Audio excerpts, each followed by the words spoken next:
before you start any type of homemade pizza, make sure you have a really good pizza crust. A very, very good pizza crust. Whether you get like the bubbly kind or the frozen crust kind. Now, if you can get the pizza dough mixes and roll it up into, that would be probably be the best one, because you don't have to worry about how it's going to come out. It's going to be too hard or too soft. That'd probably be the best. But if you're on a budget, just get yourself a nice bubbly pizza crust or the store brand pizza crust. But make sure if you get the non-bubbly kind, because non-bubbly is usually more soft, I guess more pliable. The pizza crust that you do get, say like from Kroger or Walmart or whatever, make sure you try to keep it flat as possible, because if you have it if you have it leaning on its side, on the edge, there's a good chance, maybe due to gravity, that it might bend or it might break.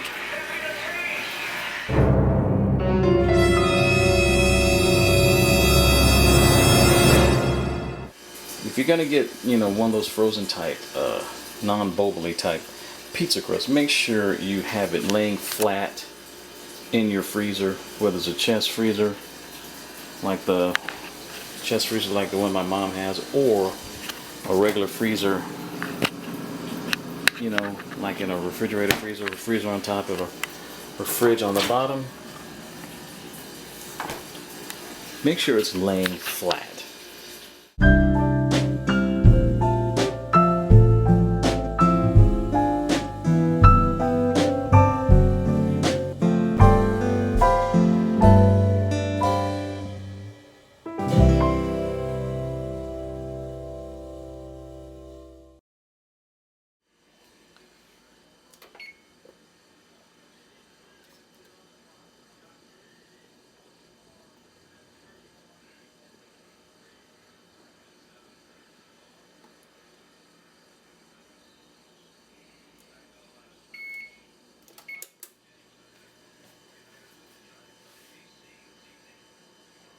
If you have it laying on the edge, there's a good chance, maybe because of gravity, that it might break. In case if it does break, in case your crust does break, I will say this: make sure you leave it out, thaw it out just a little bit, just long enough to use the olive oil to glue it together.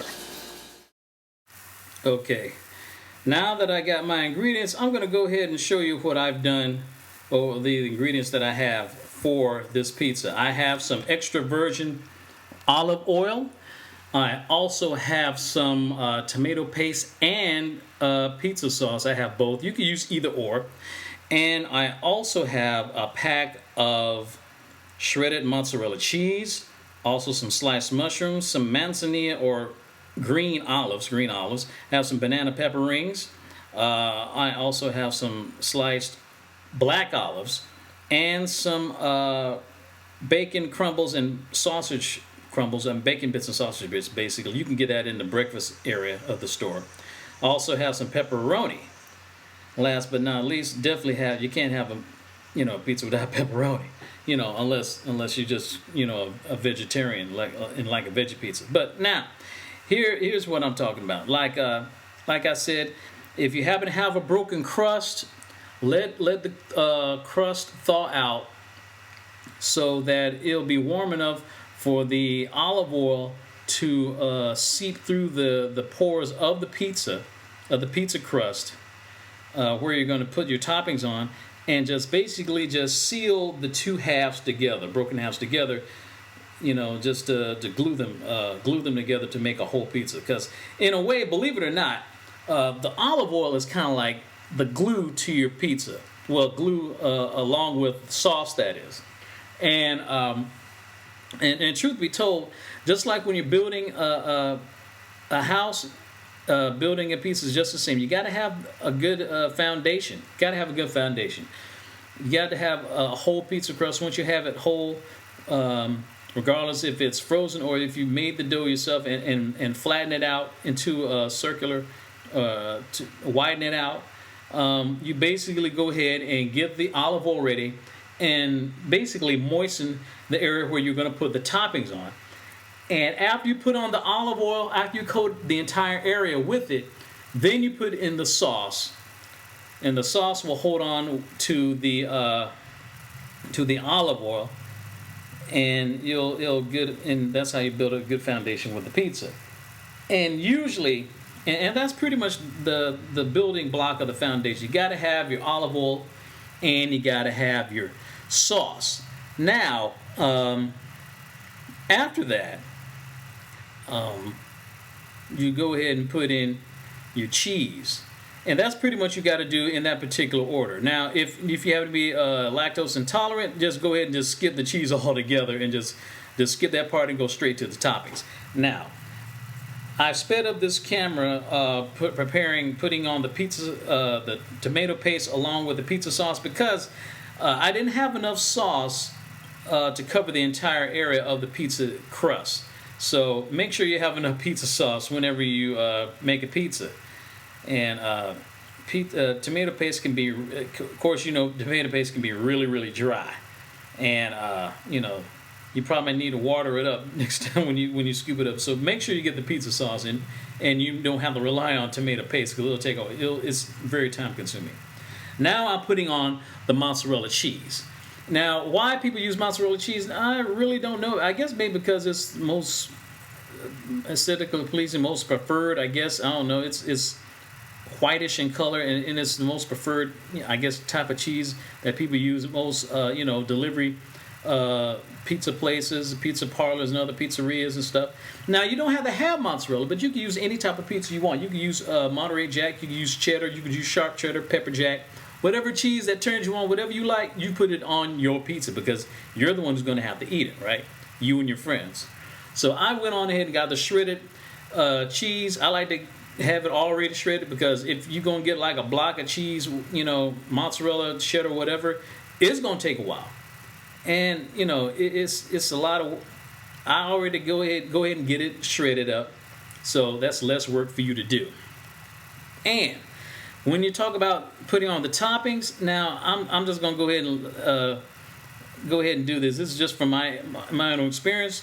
If you're going to have some toppings, once you got the oil and the sauce and the cheese on, go ahead and put the toppings. Put your pepperoni toppings first.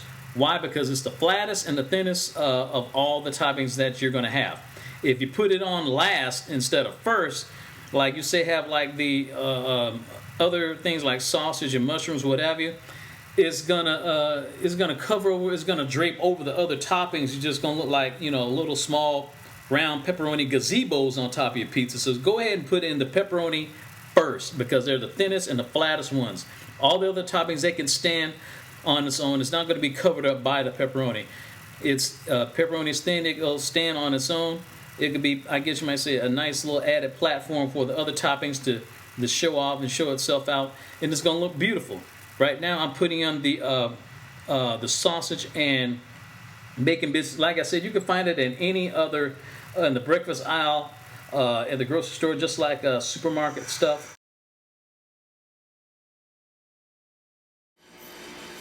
What's up with this? What's up with this? Black olives in a can. Green olives aren't in a can. Green olives in a jar. You think they're trying to lock these black olives up? Conspiracy?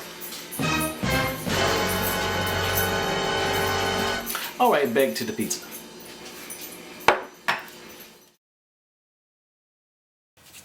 Now then, I'm putting in the black olives now, as well as the last remaining toppings on the pizza.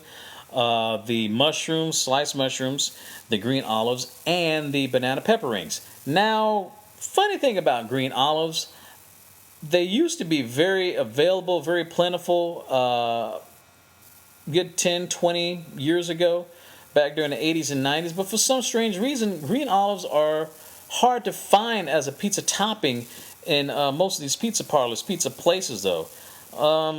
I think Stevie B's is the only place that I know of, at least in my hometown, where you can actually get green olives as a topping choice. For some reason, I don't know why it's so hard to get green olives. I mean, maybe because they're too expensive of a topping. I don't know. I'll probably have to look into it. Maybe in future videos. But anyway, by the time I put in the last topping, the preheating of the oven was finished, and it was ready to put the pizza into the oven at fully heated up at 450 degrees. Now, depending on the size of the pizza crust, the one that I had, the pizza crust size I had, it was at 450. If you get a pre-made pizza crust, it probably might be, obviously it's going to be much lower, like maybe 375 degrees or 425 or 400 degrees.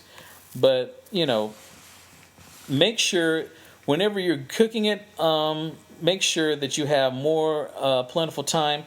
According to the instructions, it said at least 7 to 9 minutes. Obviously, you're going to need more than 9-10 minutes. I would say 15 to 25 minutes maximum. I had a 15 to 25 minute window. That way, you know that it'll be completely done. You don't want it overcooked. You don't want it burned, but at the same time, you don't want that.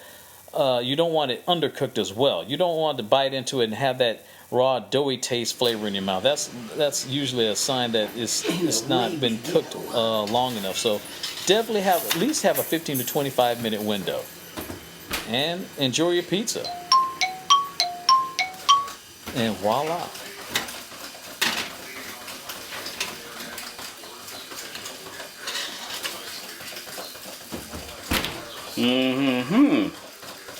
How about that? Look at that.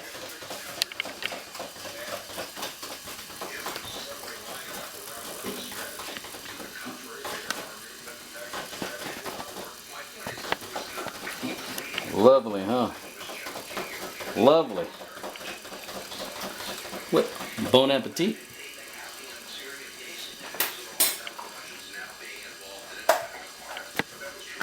Look at that beautiful. Look at that beautiful steaming work of art. That's a beautiful pizza pie. Beautiful.